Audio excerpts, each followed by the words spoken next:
اللہ کے حبیب نے منع فرمایا کوئی اونچا اللہ اللہ نہ کرے، جب کوئی نماز پڑھ رہا ہو سو رہا ہو تو اس کے سامنے اونچا ذکر نہ کرو۔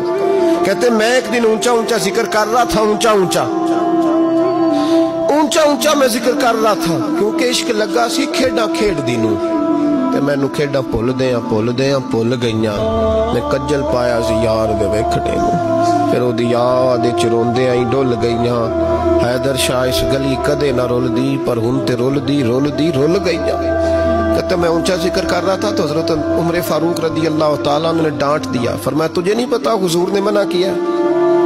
تو عمر نے ڈانٹا تو میں چھپ کے بیٹھ گیا کونے میں۔ حضور آئے نا نماز پڑھانے تو محبوب نے پتہ کیا وہ عبداللہ کدھر ہے؟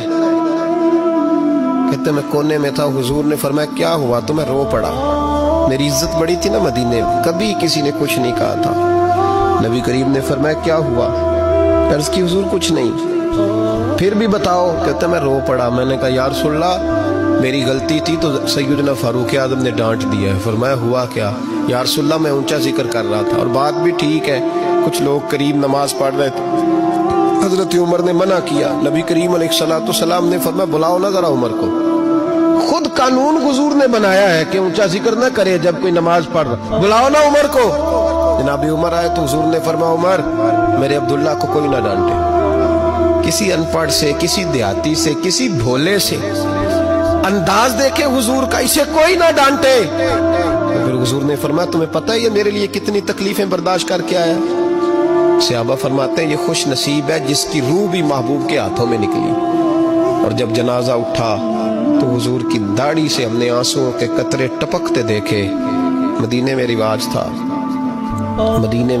تھا کہ قبر میں قریبی عزیز اتارا کرتے تھے، پر ان کا تو مدینے میں رشتہ دار ہی کوئی نہیں تھا۔ حضرت عمر فاروق اور جناب ابو بکر صدیق کہنے لگے ہم قبر میں اتارتے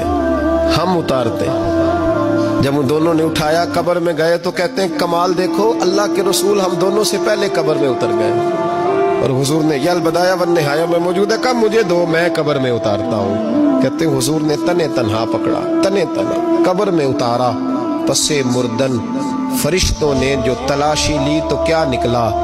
فقط ایک دل کے گوشے سے خیال مصطفیٰ نکلا۔ نبی کریم علیہ السلام نے قبر میں رکھا اور ساتھ فرمایا اے اللہ میں آج شام تک اس سے راضی تھا، تو بھی اپنے کرم سے اس سے راضی ہو جا۔